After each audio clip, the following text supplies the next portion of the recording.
So when I want to access data in a list,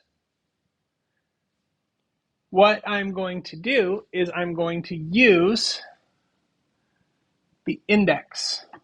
So if I want to take a variable, a string variable, and I want to put the index 1 in that variable, I'm going to use strval equals arfruit index 1.